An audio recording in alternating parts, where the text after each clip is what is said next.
Hi, I'm Julie, and welcome to my free YouTube class. And this is the project that I'm going to showcase in this video. It's little tropical orchid-like flowers, and I'll create it into a little tassel, and then a silk ribbon in colors that coordinate with the flowers that we're creating.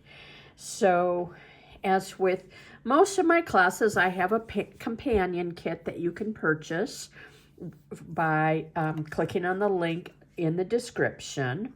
And I also like it if you like and subscribe, because it helps me keep offering these free videos. So the first thing I'm doing is going over that kit that you can purchase and what's in it. And then I will go through the items that are not in the kit and that you will need to supply. And if you don't buy the kit, everything that you see me talking about is stuff that you have to make this project. So first of all, if you have the kit, this is what's going to come with it. It's going to have these pre-cut little flower shapes and leaf shapes that I've tinted using these spray paints. These are, this is a brand called Design Masters, and I used a light blue and a hydrangea color, a lilac, and then a green, but I'm just showing you the lilac and the green. And I misted the shrink plastic on the shiny side. You can do the shiny side or the frosted side, and I held the can about 14 inches away from the shrink plastic and just gave it a light mist. You don't want to go really heavy, because one of the things that I found out with using colors, especially in this range right here, in the purples and the blues, is they go dark very quickly. But those are pre-done in your kit. So that's part of your kit. And then your kit has the little beads and findings that you'll be using, and the little clasp, the little ring connector, and then fire line. That's number 6 pound fire line we're using in this. It will have E6000 style glue and toothpicks and Q-tips to help with that on. And then this beautiful hand-dyed silk ribbon with a sewn edge. And then it will have a little pastel kit with it. So that's what's in the kit. These are the items that you need to supply that are not in your kit. We're going to be using the Shrinkets bezel mold. That's the pink one. And then I usually always showcase a hand forming bowl when I shoot my videos. And this little bowl is something that you can buy on my website in the hand forming kit. You will need a beading needle. This is a number 10. You will need the heat gun, a craft heat gun. This is a 320 watt heat gun. You're going to need, you're going to need something to cut your fire line with. So I'm going to show different things. This is the thread zapper by Beadsmith. And then X-Acto knife we'll use. A fishing line cutter will work. And the other thing that'll work that's really easy, which I'm not seeing right here, is going to the dollar store and just picking up an inexpensive pair of titanium scissors. And I use those sometimes until they just go dull. And then you get another pair. So, but these two things work really well. Craft knife or much fancier bead zapper. This heats up and melts the shrink plastic. I mean the fire line. Sorry, not the shrink plastic. The heat gun heats the shrink plastic. So I do believe that is it. So let's get started. I forgot to say that you're going to want a pair of pliers to open and close jump rings with, and these are an example of little titanium scissors that will also cut fire line. Okay. In this first step, I'm just going to use pastels and add some little tints to these.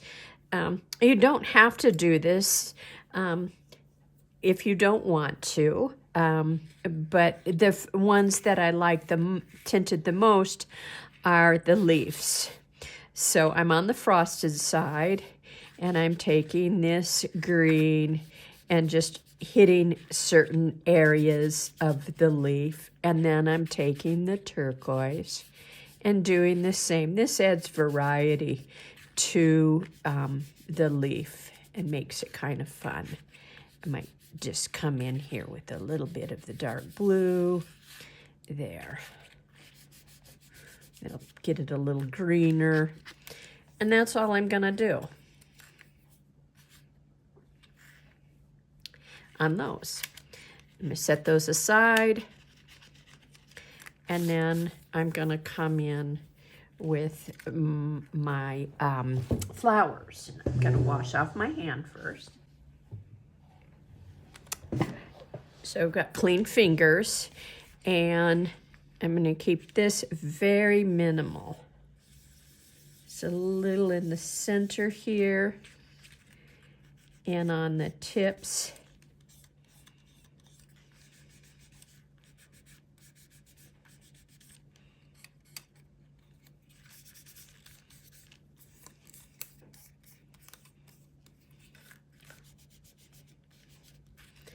Not doing that much on that.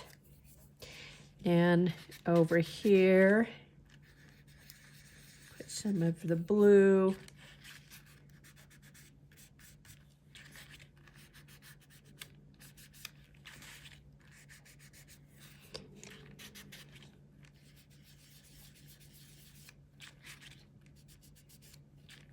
Coming in, the turquoise there. I might hit just a little bit of pink down here, bring that in a little bit, not just a smidgen, because that's going to go really muted. These pastels will look really muted when they're on our piece.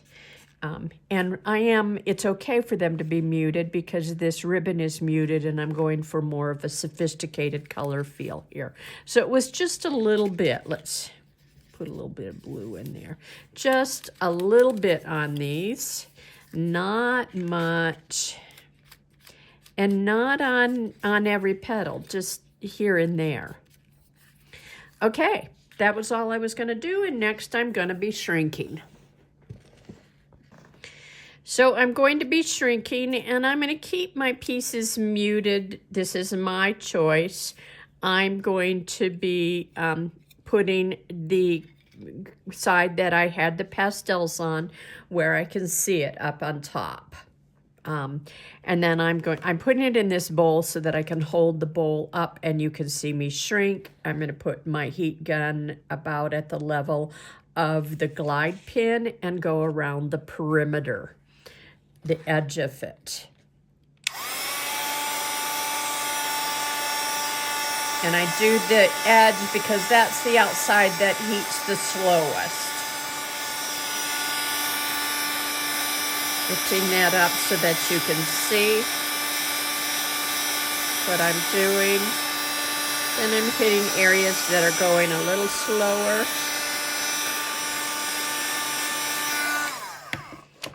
And you'll notice on this here that the pink that I put on there, when I shrunk it down, it's a warm pink, so it kind of has an orange tint to it.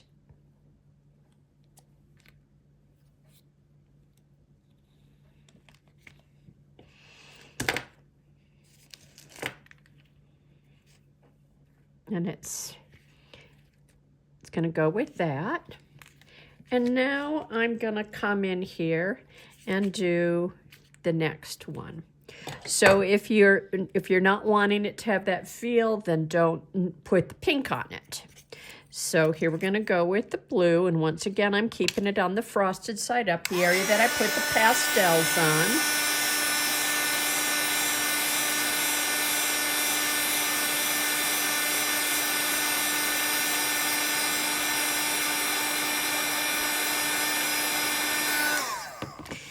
So the look that I'm kind of wanting with this whole piece is more of a sophisticated, velvety, silky look. So we have this silk, and then this here really is reminiscent of a velvety surface.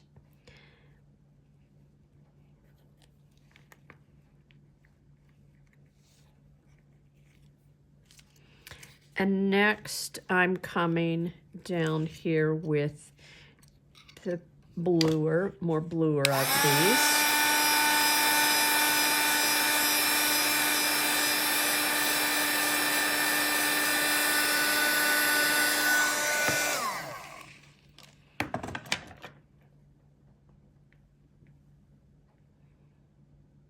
I'm counting to 5, 1001, 1002, 1003, 1004, 1005. And I want to show you on this one here where I took the light blue pastel color and hinted and just tipped it. You get this kind of light blue opacity. Tiny smidgen of the pink on here, and that was where I put the pink on this. So you see how these really, the colors just really changed when they shrunk down. And this is our ribbon. So we're going to keep it, and these are beads, so we're kind of keeping in that color feel. Next, I'm going to do the leaves, and I'm shrinking those in my bowl, and it doesn't matter what's on the top or what's on the bottom. I'm just shrinking them.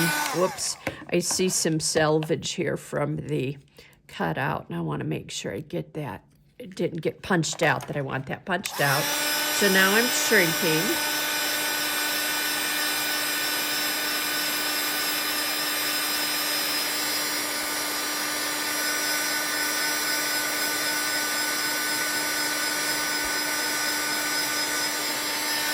It's done moving on its own accord, and then I'm just going to pick it up just ever so gently and just, you know, giving it a tiny, gentle little twist and holding it, just a tiny twist.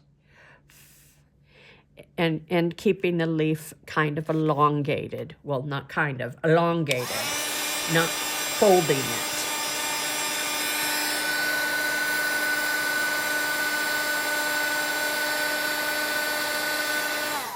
Same with this one.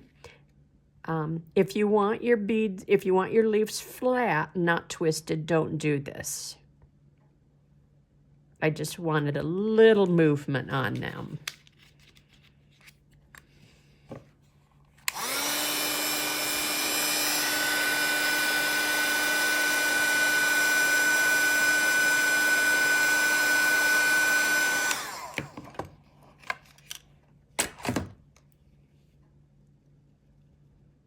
Just a tiny bit of movement, tiny twist. Okay, so here's our colors. Really sophisticated, and here's our blues represented, and our greens are more olivey on this and brighter on this, but we're going to bring in the bright green and the olive in our beads. Okay, let's get started with assembling. I'm ready to assemble, and the first thing I'm going to do is take, pick up my jump rings and my leaves. And then these 3 bead caps.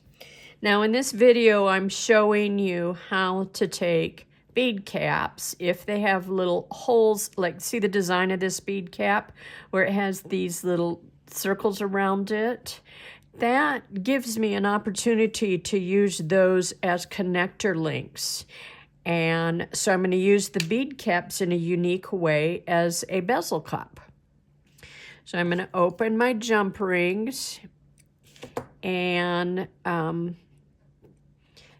use that connector link, use that as a connector link to add my leaf as a little base charm. And be mindful, this is the front of your beads. They're going to have flowers on them like so.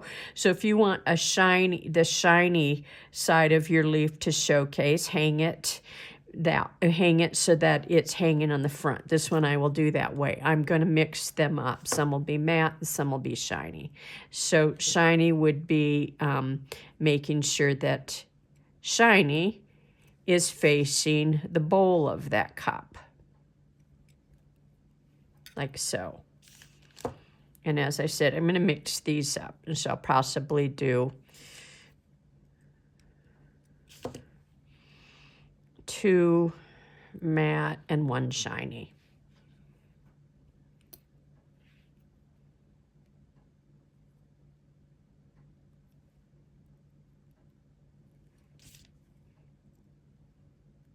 Whoops. There we go. There we go. So we've got these set up as little bezels. Then I'm taking my fire line and I'm taking about, I would say that's about a 7-inch length. And I'm going to cut that. You can use any of your fire line cutters. And what I'm going to do next is I'll be attaching using my beading needle in a minute. But the first thing I'm going to do is take one of these little purpley beads, and you've got several different styles to pick from. So I'm going to use the pearlescent on this. And I'm folding my beading line in half and bringing my 2 tails together. And this little bead here is called a teacup bead. So like a little cup.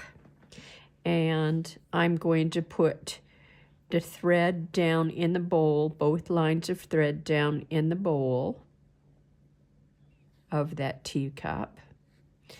And then I'm going to put both lines through this large sequin. So I've got this type of look. Now I'm going to pull my line, so I have about a 2-inch tail there, and I'm going to take my needle and thread it on one end.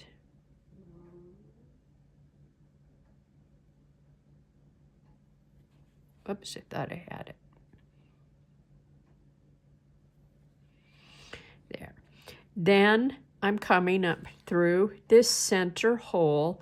Notice my tail will now be between the bead cap and this sequin, and this threaded tail will be coming up through what I'm making this bead cap now turn into a bezel. And I'm starting with this large flower. I'm going to put it right there. I'm going to bring this little bag over here, and I'm opening my E6000, and I'm going to squirt some out here. I'm going to take my toothpick, and I'm putting some behind here in the back of the sequin, getting any excess off with my Q-tip, and it looks like my needle fell off.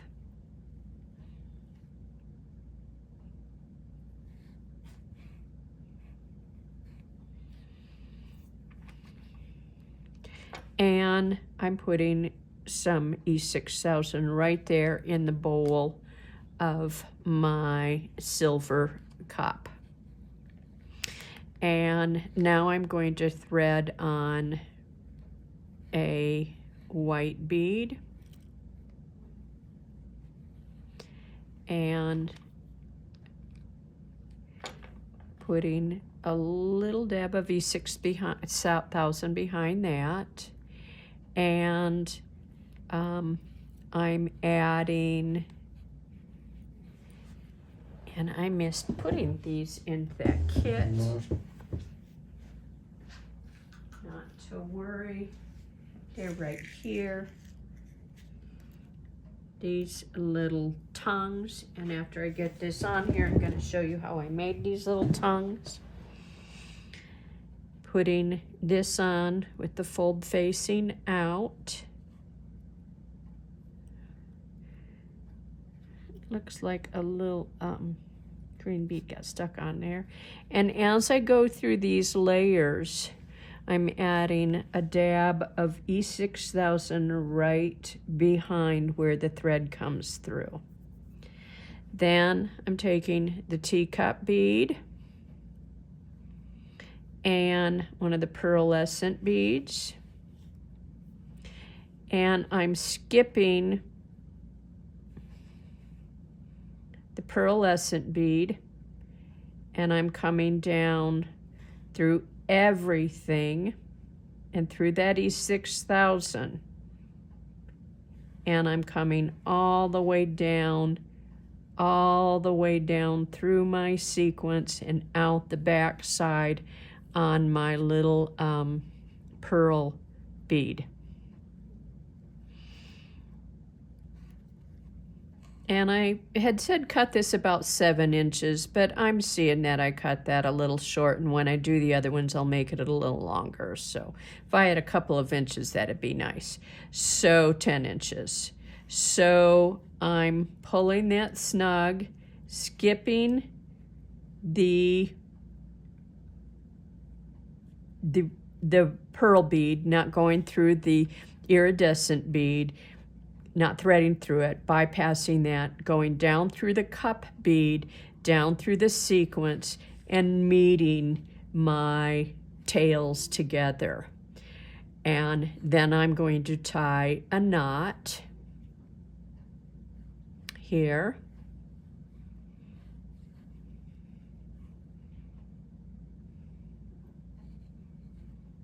It's tying a knot. It seems to be, I keep missing going through the hole.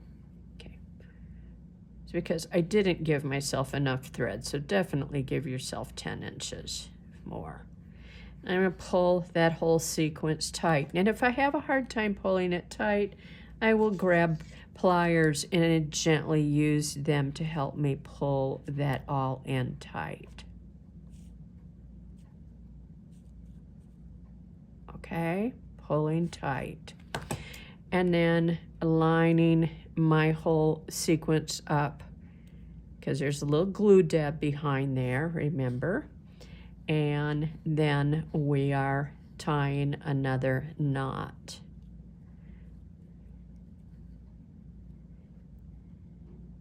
And remember, we put the E6000 on there, so that helps hold the knot too. So I usually do a surgeon's knot, but I'm not going to because I've got the E6000 on there. And I do 3 knots.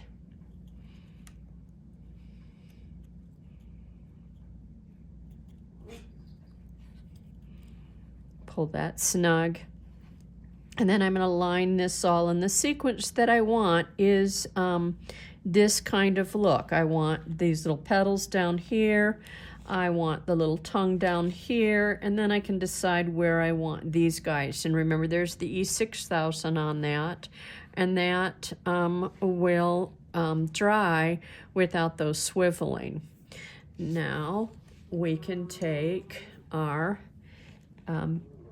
see if the batteries are still good in this. It looks like they are. That's what I like about this zapper, is I can get in there and really get that nice and tight. So that's our larger one. And I put our larger flower with a larger drop. And I will put with a larger leaf, and I'll do the same with the blue. I'm going to set that aside to let the E6000 set up, and then I'm going to show you how I made what I call those little tongues. So my little titanium scissors, or scissors of any kind, I have these little horse eye sequin beads, and I sell these on my websites. And I'm just going to cut this in a chevron tip, little diamond tip. I kind of got that one a little uneven. There we go. That gives me that little sweet shape. So I just altered the sequin. So we're going to do another one. So this one I'm going to cut myself at least 10 inches. And I'm going to do the next, this is the smallest one, so I'm going to save that for the little smallest leaf. And I'm doing this, I'm going to do this the reverse so that you can see two different ways to do it. I'm getting any of my E6000 off of my needle. And I'm going to put on the the iridescent bead. And I'm putting that in the cradle, okay? And this is just going the reverse. I'm putting that down into my teacup bead. So I'm doing top to back. Just showing you the two different ways. This one makes you have to thread the tail through a lot more. So I'm running my tail through the teacup bead and then through my, I call it my little tongue, running the tail through the little tongue. This is just the reverse, working top to bottom instead of from the back to the front of the flower bead. That's caught on something. There we go. There. And then this is where I put a dab of the E6000, so I'm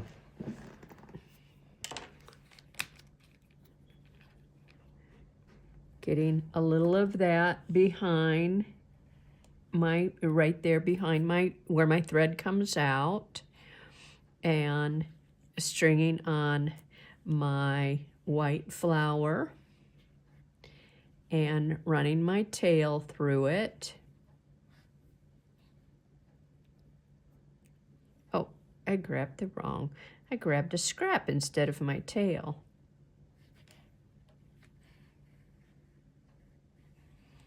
Running my tail through it. I'm going to pull here to give a little bit more of the tail. And then once again, a little dab of the E6000 right behind here. And running that down. I'll put my tail first. Doesn't matter. And my needle.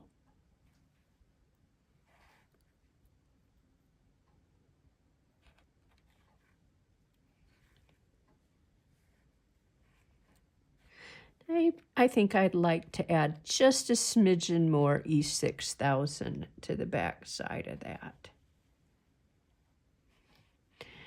And that isn't about gluing it on, it's about gluing it from spinning. So there's a little bit of glue there. I want to get that off because that's unsightly. And then more E6000 over here. And putting my E6000 behind my flower bead. So the reason I showed you this working from this side over to this side, and I'm showing this the other way, is for you to decide which side you think is easiest for you to add the glue. That's more of what it's about, or to work with. So I got my tails through. Pulling that tight, and I'm leaving my tail. And now I'm going to add a little E6000 here, and I'm coming in with my, and notice how I had this cupping up this way. You can cup it down or either way. It doesn't matter. So this one, I'm going to cup down just to show you. It'll hide the tie a little more, but then you don't have this little dimensional look. See how you have this little dimension here? Well, here it's gonna, this will cup over the back of the cupped bead cap that we're using as a bezel. So now my little teacup bead, my pink iridescent pearl bead, and then I'm coming out here. I bypass the pink bead, and I've got my two tails, and I'm tying that on. And as before, I don't worry about a heavy-duty knot because there's E6000 in there and it's sealing my knot. But I still want to go with 3. Pull tight and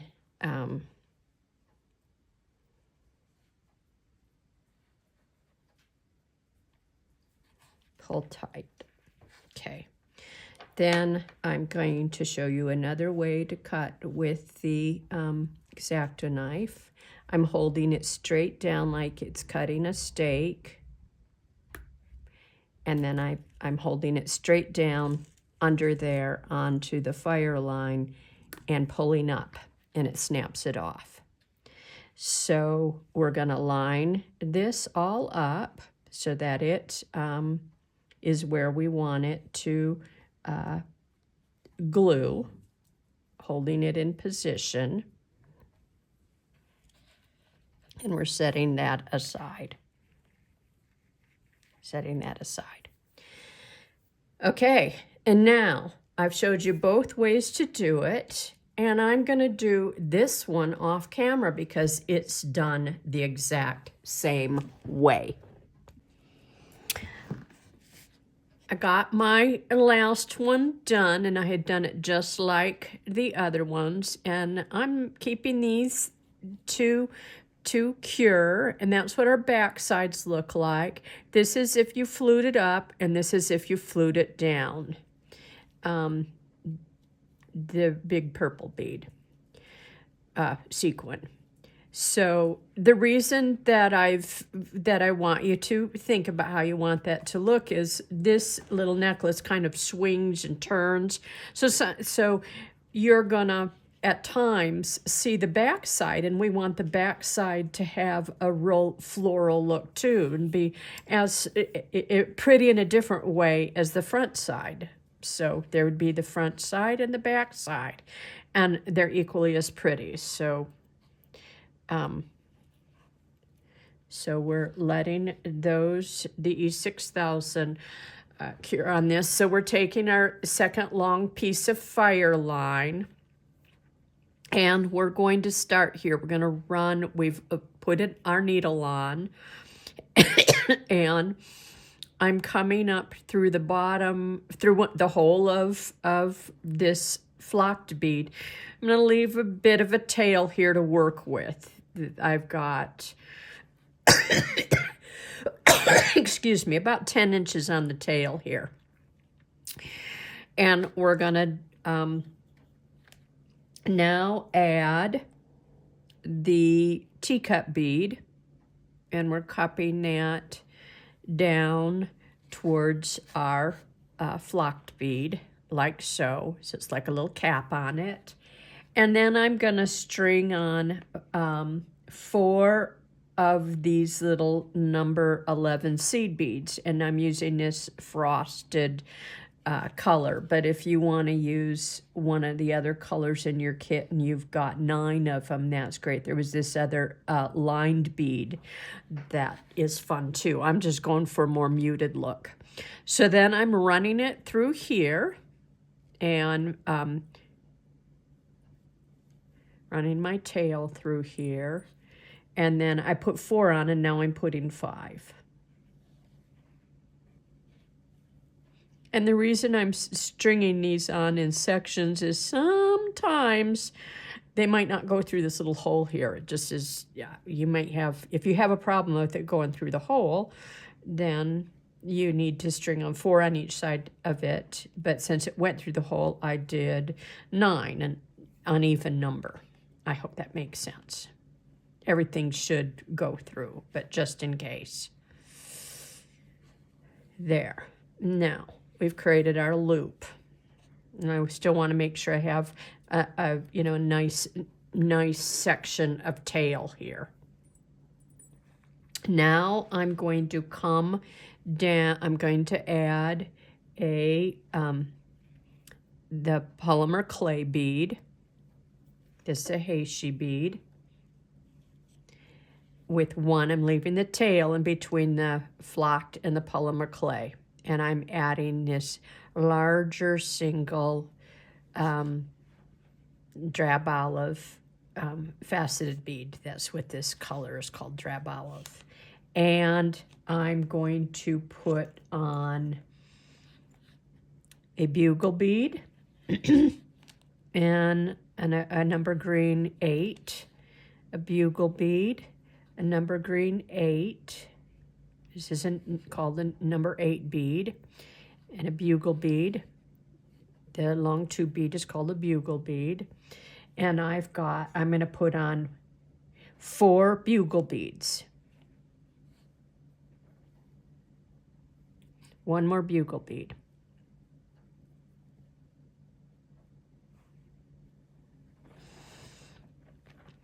And next I'm going to put on a little green bead. And then I've got a variety of these little sequins here. I can use all the same, or I could vary them. For this one here, making sure that they're not, that I don't have a double one there. I'm going to use that one. Doesn't matter which one I use. Use any of them you want. And then I'm putting on, this is called a pinch bead. Putting this little sweet pinch bead on. And then I'm choosing in this sequence to use my largest one on my longest tail. And I'm coming through here right up the loop that's right across from that at the top. So there it is. And I'm picking the best way I can try to get that needle through. If you have a hard time getting the needle through, you may have to take it off the needle and string it through without a needle. So I got it through the little loop, making sure that my little piece is all lined up again in case the glue is still curing. And I'm coming back through my bead path, back up through the pinch bead, the sequin bead, the smaller drab olive bead, all the way up, all the way up. Keep going, keep going. Pull the needle through here. I'm going to keep going, keep going. I'm going all the way up through my entire bead path. I'm going all the way up through these little seed beads. Pulling my line, catching up with myself, and then down through and bring it out, down through, down to the drab olive frosted bead. And I'm pulling my sequence tight, pulling everything up tight, okay? So we've got our first bead on. First bead on, okay? Now, we check our tail, that we have this tail over here and our beaded line. And this time we're going to put on only 2 bugle beads. 1 bugle bead,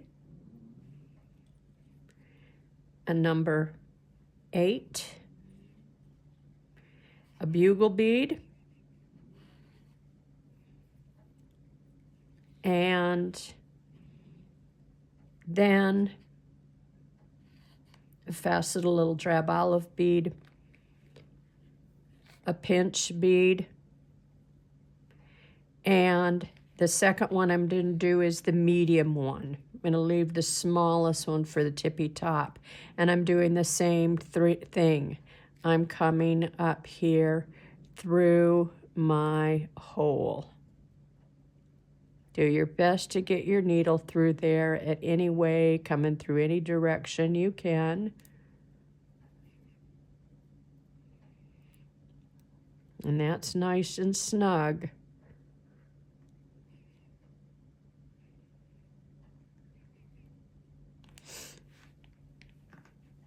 There.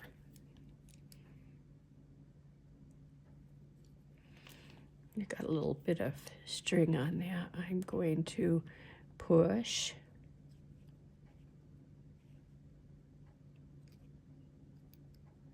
And pull. There. Get it through. Make sure everything's lined up.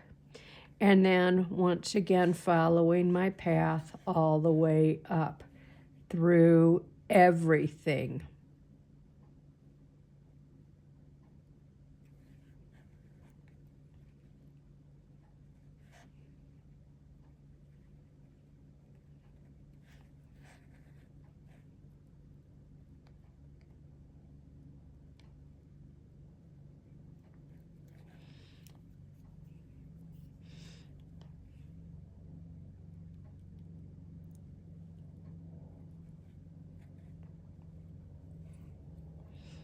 This technique is the way to get a nice clean tassel and also a really strong hold.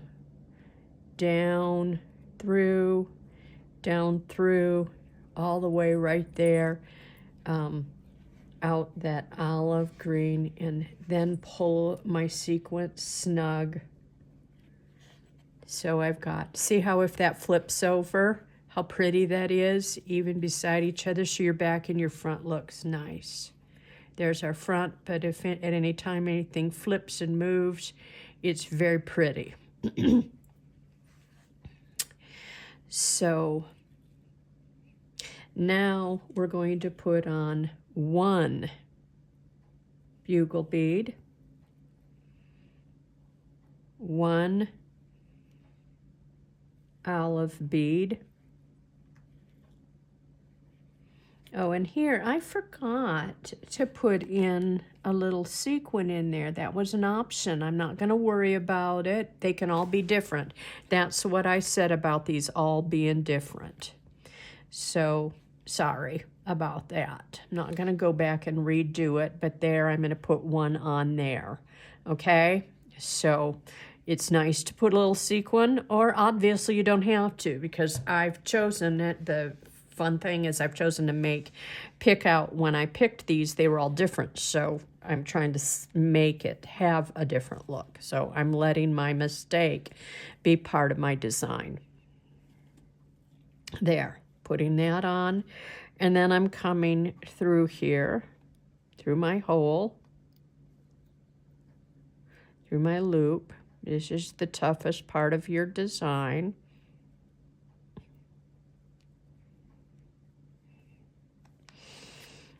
And I find it helpful if I push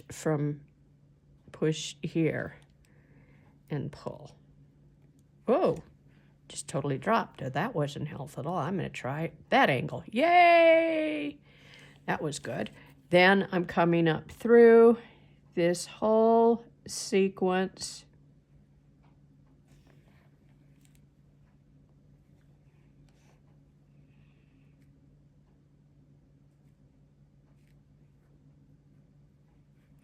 And if I wanted, I could go all the way up here a third time, but I've got 2 lines through there. Well, let's just see if it'll go through. It's always nice to go through as many times as you can, especially since this is really holding our sequence together.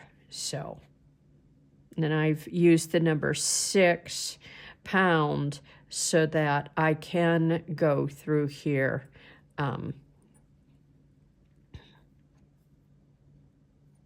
3 times, at least 3 times.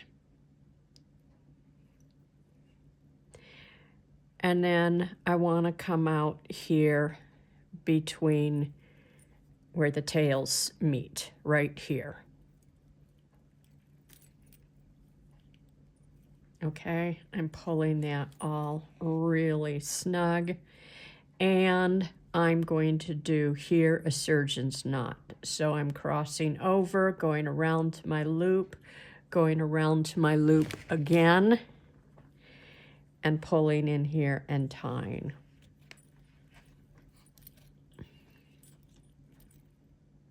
There. And I'm going to do a single one. And then what I usually do is flip it over so that my knots don't get too heavy on one side, and having my bead list like an unbalanced ship. So surgeon's knot. So I've got all 3, and then I'm going to finish this one off. So I tied 4 knots on there, and I'm cutting off.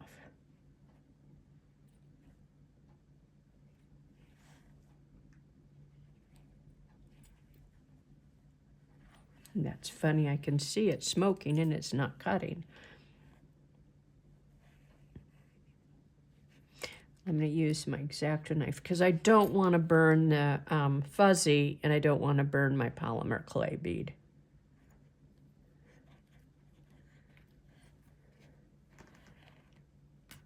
And that can happen if you're using acrylic-based beads. There. So we have this little adorable sequence, and you see here where I didn't have the little sequin, and it doesn't hurt it at all, and you see where it's flipped. So let's flip some of them and some of them not, and it's just, see how pretty it looks if it just dangles and lands any way it wants. Okay, now let's take our ribbon, fold our ribbon in half, and come up through. You can come up any side you want that you want your knot on. Oops, what did I do? There. What am I doing here? There we go.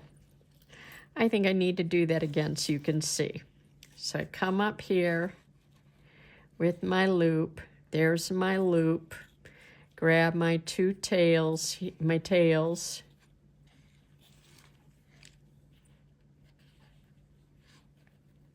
Okay. And there I have my,